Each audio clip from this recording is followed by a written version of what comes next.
কোরআন অবমাননার শাস্তি কি হওয়া উচিত এবং তা বাস্তবায়নের পদ্ধতি কি? কোরআন কারীম অবমাননা করলে ইসলামিক বিচার ব্যবস্থা থাকলে অবশ্যই তার চরম শাস্তির বিধান তার জন্য রয়েছে। কিন্তু যদি কোনো ব্যক্তি সে অমুসলিম হয় এবং এ ধরনের ঘটনা ঘটায়, তো সেক্ষেত্রে মুসলমানদের জন্য সেখানে শরীয়ত আইন না থাকলে আইন হাতে তুলে নেওয়ার সুযোগ আসলে থাকে না।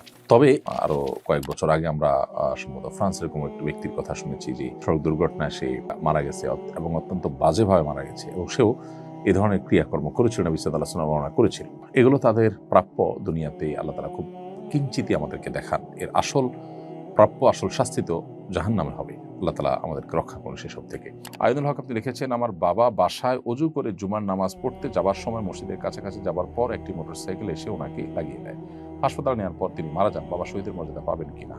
আমার বাবার জন্য দোয়া করবেন। ভাই আইনুল হক, আপনার বাবার জন্য অবশ্যই মনে প্রাণে দোয়া করি। আল্লাহ তাআলা আপনার বাবাকে পরিপূর্ণ শাহাদাতের মর্যাদা দান করুন। আর হ্যাঁ, তিনি অবশ্যই শাহাদাতের মর্যাদা পাবেন, কারণ নবী সাল্লাল্লাহু আলাইহি ওয়াসাল্লাম 5 শ্রেণীর মানুষকে যে শাহাদাতের মর্যাদা পাবেন বলেছেন, তাদের মধ্যে থেকে এক শ্রেণীর মানুষ হলেন যিনি কোনো কিছুর নিচে দেয়াল চাপা ইত্যাদিতে মারা গেছেন। তো এখানে বাইকের নিচে পড়ে বা আঘাত খেয়ে তিনি মারা গেছেন, এই আকস্মিক মৃত্যু আশা করা যায় তাকে শাহাদাতের মর্যাদা এনে দিবে।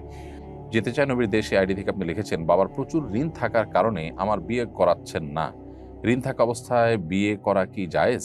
যদি আমি জেনা থেকে বাঁচতে গোপনে বিয়ে করি, সেটা কি বিয়ে বলে গণ্য হবে? আপনি যদি ছেলে হয়ে থাকেন, প্রাপ্তবয়স্ক হয়ে থাকেন এবং জেনা থেকে বাঁচার জন্য বিয়ে ছাড়া কোনো বিকল্প পথ আপনার সামনে না থাকে, তাহলে সেক্ষেত্রে এটা করলে আপনার জেনার মধ্যে গণ্য হবে না। তবে সেই সাথে এও বলবো যে জেনার পরিবেশ থেকে নিজেকে বাঁচাবার জন্য আপনি সংগ্রাম করেন, সেটি করে আপনি নিজেকে বাঁচাবার চেষ্টা করবেন। এটা হলো আপনার প্রথম পদক্ষেপ।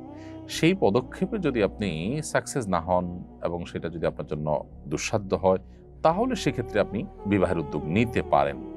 এমনকি প্রাপ্তবয়স্ক মেয়েও যদি হয় এবং তার বাবা মা তাকে বিবাহ দিচ্ছেন না, তাদের মধ্যে হালাল হারামের বাছবিচার নাই, আল্লাহ ভীরুতা নাই, তাহলে সেই বোনও বিবাহের উদ্যোগ নিতে পারেন। তবে শর্ত সাপেক্ষে এ বিষয়ে সংশ্লিষ্ট ওলামাদের সাথে, বিজ্ঞজনদের সাথে পরামর্শ করে তারপরে তার অবস্থা পর্যালোচনা করে এরপরে তাকে সিদ্ধান্ত গ্রহণ করতে হবে।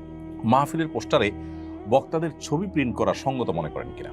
মানুষের ছবি, এটা ফটোগ্রাফিক্যাল ছবি তোলাকে অনেক ওলামা ইকরাম জায়েজ বলেন, কিন্তু প্রিন্ট করে এটাকে যখন আপনি কাগজে বা এটার শরীরী রূপ যখন আপনি দিবেন, তখন সেটা জায়েজ নয়, সেটা কিন্তু না জায়েজ। এবং এই ব্যাপারে ওলামা ইকরামের তেমন কোনো ভিন্ন মত নেই। একান্ত নিরুপায় হলে তখন জায়েজ আছে, যেমন আপনি পাসপোর্ট বানাবেন কিংবা কোনো আইডি কার্ডের জন্য যদি প্রয়োজন হয়, সেটি জায়েজ আছে। কিন্তু মাহফিলের পোস্টারে বক্তাদের ছবি প্রিন্ট করা, এটা কোনো প্রয়োজনীয় কাজ, একান্ত প্রয়োজনীয় কোনো কাজের মধ্যে পড়ে না, যার কারণে এটাকে ব্যক্তিগতভাবে আমি সমর্থন করি না। অনেক ক্ষেত্রে আমাদের ছবি কেউ প্রিন্ট করেন, সেটা আমাদের অনুমতি ছাড়া আমরা সে যদি জানতে পারি তাদেরকে নিষেধ করি সাধারণত।